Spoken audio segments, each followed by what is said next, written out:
Hey everyone, this is Mustaqim and welcome back to my YouTube channel. তো এখানে দেখতে পাচ্ছি যে টুপি বিক্রি করছে।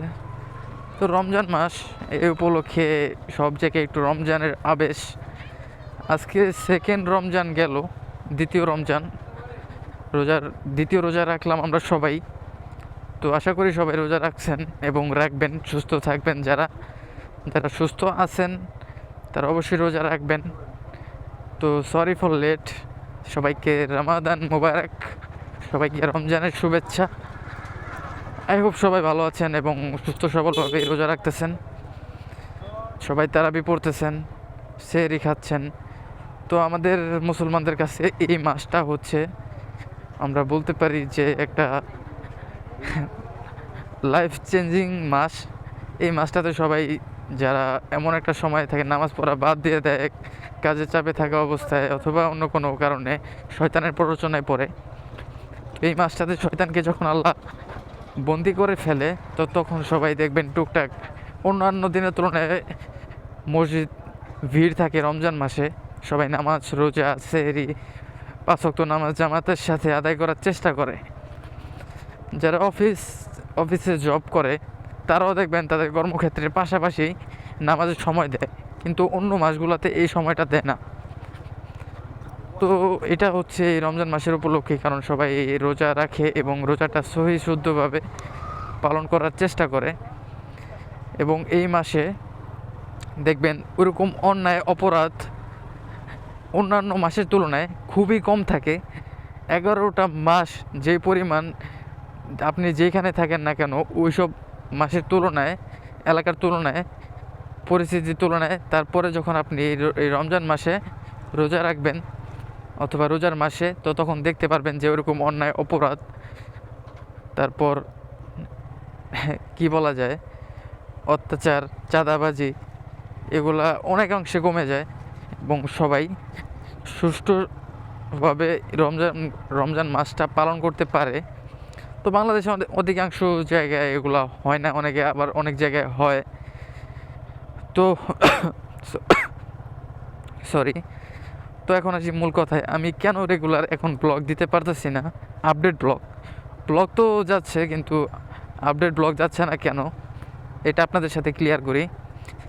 আমি রিসেন্টলি একটা জবে জয়েন করছি, ভালো একটা পোস্ট বলতে পারেন, অ্যাভারেজ, ওইরকম আহামরি কোনো বড় পোস্টেও না, একবার ফালায় দেওয়ার মতো পোস্টেও না। যেই পোস্টে আছে একটা ছোটোখাটো স্টাফ টাইপের পোস্টে।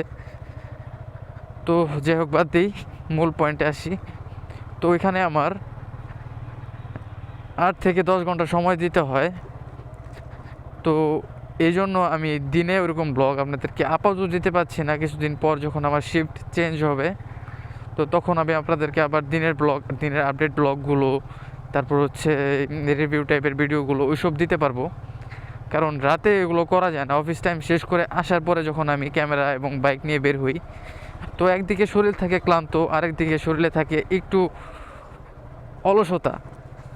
তো তখন কাজ করার ইচ্ছে থাকলেও অফিস থেকে যত ডিসিশন নিয়ে আসি যে আজকে রাতে বের হবো, ব্লগিং করতে হবে, কারণ হাতে ভিডিও ফুটেজ তেমন নাই, যতই বলি, কিন্তু যখন বাসায় আসি একটু ফ্রেশ হই, একটু এলাকার ভাই ব্রাদারের সাথে আড্ডা দিই, তারপরে দেখা যায় কি শরীর একদম ছেড়ে দেয়। তারপর একটু বিছানায় শুইলে আর উঠতে মনে চায় না, শরীর রেস্ট চায়, বিশ্রাম চায়। তো ওই ক্ষেত্রে আমাদের আর ওই বের হওয়া হয় না এবং বাসা থেকে আম্মুও বের হতে দেয় না। তো ওই ক্ষেত্রে আর কি রাতে ভিডিও ওরকম করা হয় না। তো আজকে বের হলাম বাইকের তেল অকটেন নেওয়ার উদ্দেশ্যে, কারণ খোলা তেল আমি বেশি একটা ইউজ করি না। তো বেশি বিপদে না পড়লে আপাতত কিছুদিন, কয়েক মাস যাবত খোলা তেল যদিও নেই, খুব বিপদে না পড়লে, যখন না নিলেই হয় না, এমন অবস্থা না থাকলে আমি খোলা অকটেন ইউজ করি না। কিন্তু আজকে অকটেন নিব এবং ব্লগিং করব, এটা আপনার অফিস থেকে আমি ডিসিশন নিয়ে বের হয়েছি। তো এই জন্য এখন সময় 10টা 12।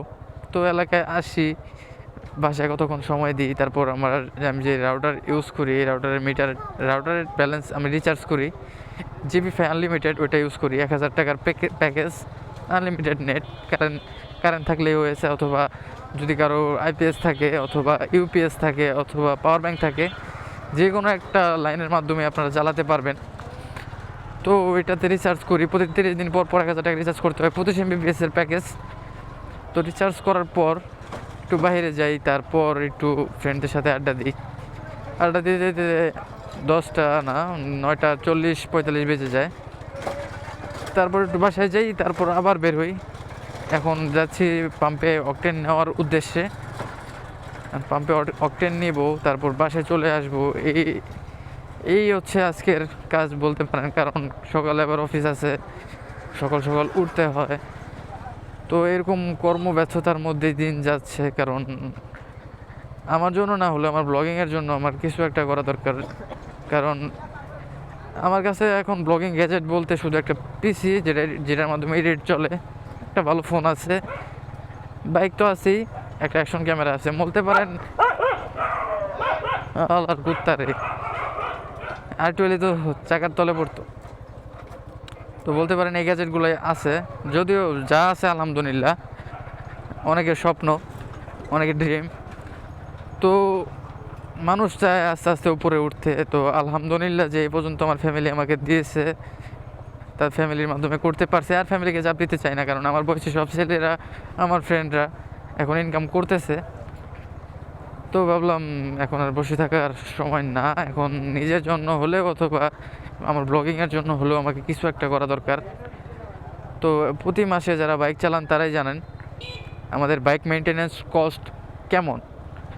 না হলেও একটা অ্যাভারেজ যদি লো সিসির বাইকও চালান, আপনার প্রতি মাসে একটা বাইক মেনটেন্যান্স করতে খরচ আছে 3 থেকে 3,500 টাকা।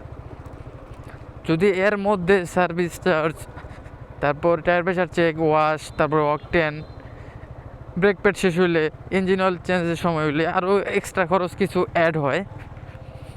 তো এই ক্ষেত্রে আমাদের আরও কিছু এক্সট্রা চার্জ অ্যাড হয়। তো আমরা চলে আসছি পাম্পে। তো আমরা অকটেন নেই, তারপর আবার কথা হবে আপনাদের সাথে।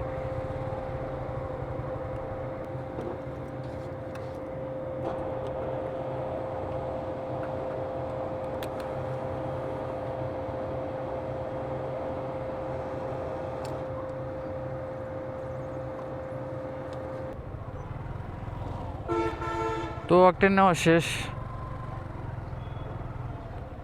তো আমরা যেই কথাতে ছিলাম, একটা বাইক যদি আমরা মেনটেনেন্স করি, তাহলে মিনিমাম একটা ছেলের একটা বাইক মেনটেনেন্স প্লাস হাত খরচ সহ,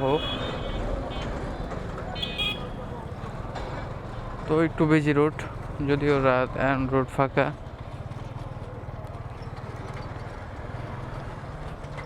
তো যেখানে ছিলাম, একটা ছেলের আনুমানিক হাত খরচ এখন এই সময় এসে 2026 সালে না হলেও 1,000-1,500 টাকা লাগে। যদিও আমার কোনো বাজে নেশা নাই, শুধু একটু মাঝে মধ্যে চাটা খাই, আর হচ্ছে ফ্রেন্ডদের সাথে কোথাও গেলে একটু খাওয়া দাওয়া হয়, এগুলাই। তাও এই বিরিয়ানি টিরিয়ানি কাচ্ছি টাচ্ছি এসবের মধ্যে বেশি যায়। তো ইদানিং একটু ঠান্ডা লেগে গেছে, সকাল সকাল উঠি তো। হ্যাঁ, সরি যে বারবার কাশি দিচ্ছি, কারণ একটু অসুস্থ, একটু সিক, ঠান্ডার ওয়েদার চেঞ্জ হচ্ছে এই জন্য। তো যেখানে ছিলাম, এখন 2026 সালে একটা ছেলের হাত খরচ মিনিমাম 1500 থেকে 2000 থাকে। আরও অবস্থান ভেদে আরও অনেকে ডিপেন্ড করে হাত খরচ, এবং কোথায় যাচ্ছে, কোথায় কীভাবে খরচ করছে, এটার উপরে নির্ভর করে। তো আমার ওরকম আহামরি কোনো খরচ হয় না। আমার এমনি তেল ছাড়া আমার হাত খরচ, ধরেন বাইকের তেল এবং মেনটেন্যান্স ছাড়া 1,000 হলে আমার চলে যায়। আর যদি বাইক মেনটেন্যান্স সহ ধরতে যাই, তাহলে মিনিমাম তো আমার প্রতি মাসে 12-13 লিটার তেল লাগে। আমি যদিও বেশি দূরে যাই না, এলাকার মধ্যেই টুকটাক ঘোরাফেরা করি। 12-13 লিটার হয়তো বা প্রতি মাসে। এমনও মাস গেছে যে 20 লিটারের উপরে তেল গেছে আমার। তো ওরকম হিসাব করে কখনো ওরকম গুনি নাই কখনো ওরকমভাবে, কিন্তু পরে যখন হিসাব করছি তো তখন দেখলাম যে না, ভালোই তেল যায়। 100 করে হইলেও তো 2,000, আর আমাদের তেলের লিটার তো তেলের অকটেনের দাম তো আপ ডাউন করে, এই 120, এই 122, এই 125 এমন। তো এখন চলতেছে 120। তো 1 লিটার নিলাম, কারণ আমার অফিস আমার বাসার থেকে 2 থেকে 3 কিলো 4 কিলো সর্বোচ্চ গেলে আমি 1 লিটার তেল বললে আমি মনে হয় 5-7 বার যাতায়াত করতে পারবো। আবার এফআই বাইক মাইলেজও ভালো দেয় আলহামদুলিল্লাহ। তো সেই ক্ষেত্রে আমি মাইলেজও ভালো পাচ্ছি এবং আমার প্রয়োজনে আমার বাইকটা ব্যবহার করতে পারতেছি, যদিও প্রয়োজনে তাকিয়ে দিই কিনা বাইকটা। এবং মেন পারপাস ছিল ব্লগিং করবো, মোটর ব্লগ। আর তো ছোটোবেলা থেকে একটা ইচ্ছা থাকে সব ছেলেদেরই একটা বাইক থাকবে, তো সেই ক্ষেত্রে আমারও ব্যতিক্রম না, সবসময় ইচ্ছা ছিল একটা বাইক থাকবে। স্কুল লাইফে স্বপ্ন দেখেছি অনেক, কলেজ লাইফে রাখার চেষ্টা করছি এবং ফ্যামিলিকে বোঝানোর চেষ্টা করছি, কিন্তু ফ্যামিলি দিছে যদিও কলেজ লাইফ শেষের দিকে তখনই দিছে। তো আলহামদুলিল্লাহ যে দিছে। তো নিজের টাকায় শখ পূরণ করতে অনেক কষ্ট হয়, শখ পূরণ সবসময় বাপের টাকাই হয়। তো যাদের নাই তাদের অন্য হিসাব। আমার সাইডে আমি এদিক চাপছি, আপনি এদিক চাপলেন কে? আমি ওদিক যাবো কে? আমার সাইডে আমি এদিক যাবো না। হ্যাঁ, এমনি যদি রোডে চালান তাহলে এই জায়গায় আমি যদি পড়তাম তাহলে আমার কি হইতো?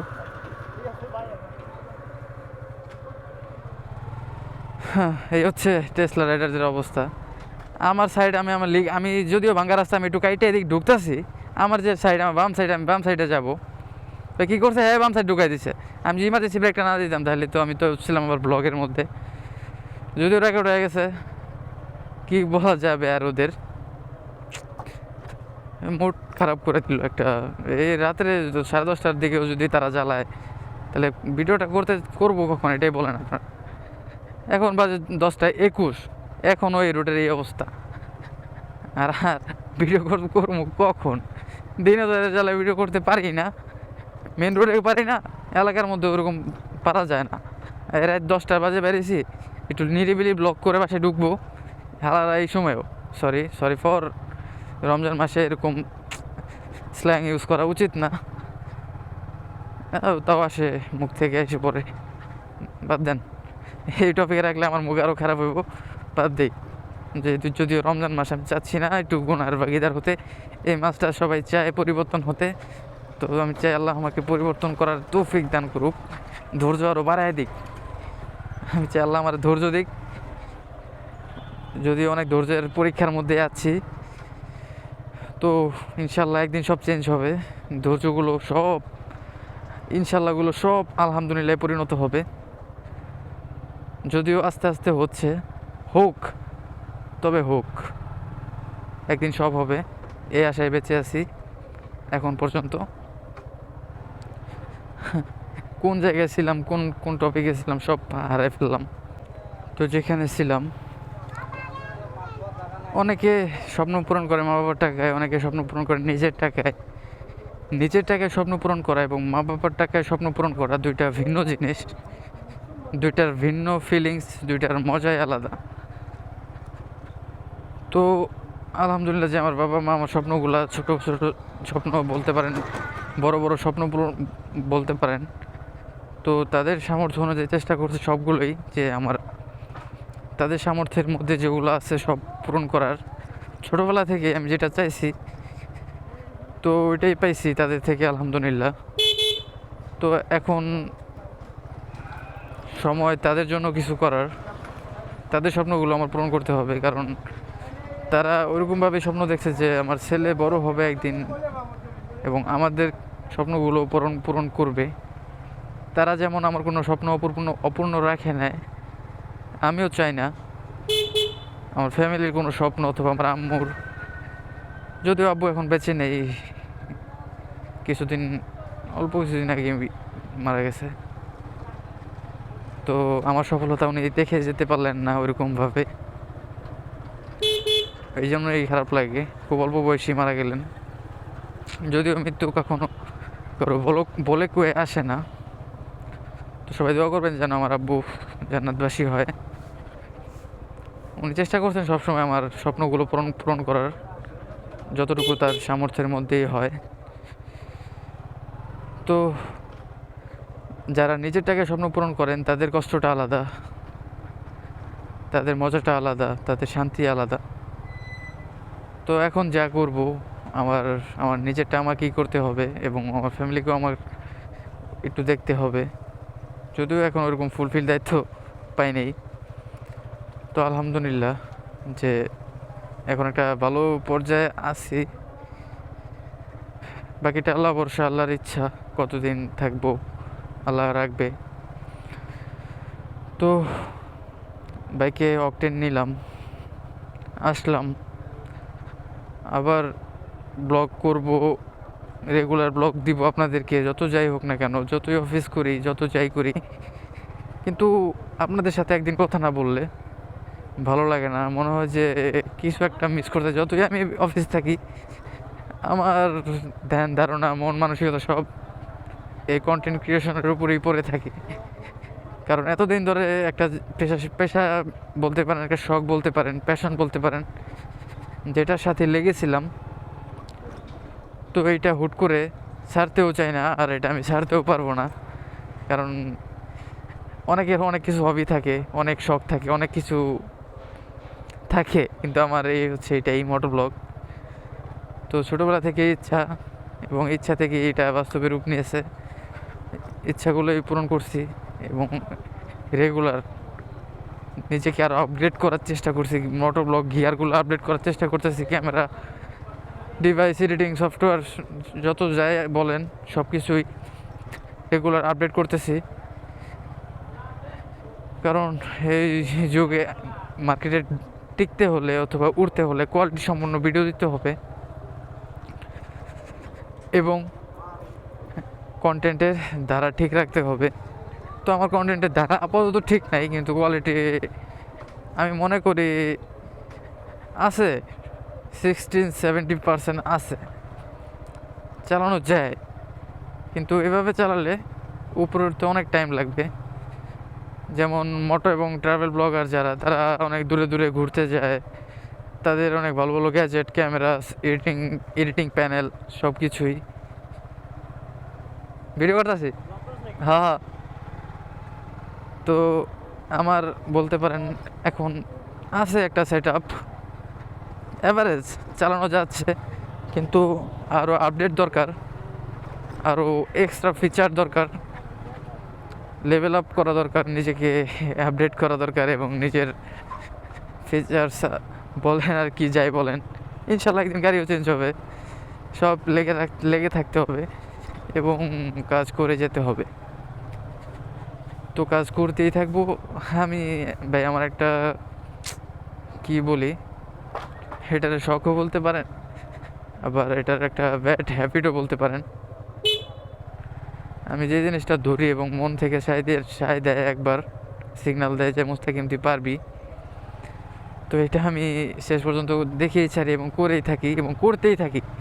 এটা থেকে ইনকাম হোক আর না হোক, মোটর ব্লগ থেকে কোনো প্রফিট আসুক আর না আসুক, কোনো ফ্রেম পাই আর না পাই, এটা আমি চালিয়ে যাব যতদিন আল্লাহ বাঁচায় রাখবে,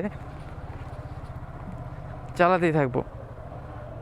কারণ এটা আমার এখন একটা কি বলে প্রফেশন, এবং বলতে পারেন একটা শখ, একটা হবি এটাতে রূপ নিছে, যে এটা না করলে আমি থাকতে পারবো না, ভালো লাগবে না। তো সব কিছুর পেছনে একটা উদ্দেশ্য থাকে ইনকামের। তো আলহামদুলিল্লাহ আমার আরেকটা সাইড ইনকামের রানিং হয়ে গেছে এখন অলরেডি। তো ওদিক থেকে আমার যা আসবে আলহামদুলিল্লাহ, তো ওইটা দিয়ে আমার ব্লগ এবং বলতে পারেন ফ্যামিলিকে কিছু সাপোর্ট এবং আমার ব্লগিং গিয়ারগুলো আপডেট করতে পারবো এবং খুব ভালো চলতে পারবো মনে হয়, যদি আল্লাহ আর একটু সরি একটু ঠান্ডা, আমি জ্যাকেট ছাড়া বেরোচ্ছি, ঠান্ডা লাগছে, আবার হেলমেটের ভাইজর খোলা, এই জন্য একটু কষ্ট হচ্ছে। নিজেকে আপডেট করতে হবে, কাজের প্রতি ফোকাস দিতে হবে, যে কাজে থাকি না কেন, তাহলে অটোমেটিক প্রমোশন আসবে এবং লেভেল আপগ্রেড, আরও এক্সপিরিয়েন্স নিতে পারবো ওইসব লাইন থেকে। তো এখন সময় 10:32, বাসার কাছাকাছি চলে আসছে, এদিকে একটু অন্যরকম ঠান্ডা ফিলিংস হচ্ছে, ঠান্ডা। তখন শীতের সময়, শীত প্রায় বিদায় নিতে যেও নিচ্ছে না। তো প্রায় বাড়ির কাছাকাছি চলে আসছি। তো চলেন বাসায় যাই। আজকে ভিডিওটা বেশি বড় করবো না, শরীর একটু ক্লান্ত। এর মধ্যেও আমি আপনাদের জন্য ভিডিও করতে বেরোলাম। কি করো? আহ, আচ্ছা। তো বাসায় যাচ্ছি এখন, আপনাদের থেকে বিদায় নেওয়ার সময় হয়ে গেছে। তো আজকের ভিডিওটা এই পর্যন্তই। যদি আজকের ভিডিওটা ভালো লাগে থাকে তাহলে অবশ্যই যারা ইউটিউব থেকে দেখছেন তারা অবশ্যই চ্যানেলটা সাবস্ক্রাইব করবেন, আর যারা পেজ থেকে দেখছেন অবশ্যই পেজটা ফলো করে দেবেন এবং আপনার ফ্রেন্ডদের কাছে শেয়ার করবেন ভিডিওটা। যারা মোটো ব্লগ পছন্দ করেন, ডেইলি লাইফ ব্লগ পছন্দ করেন, ট্রাভেল ব্লগ পছন্দ করেন, তারা অবশ্যই চ্যানেলটা সাবস্ক্রাইব করবেন। আবার দেখা হবে নতুন কোনো ভিডিওতে, নতুন কোনো ব্লগে। সবাই ভালো থাকবেন। আল্লাহ হাফিজ। হ্যাঁ, আচ্ছা।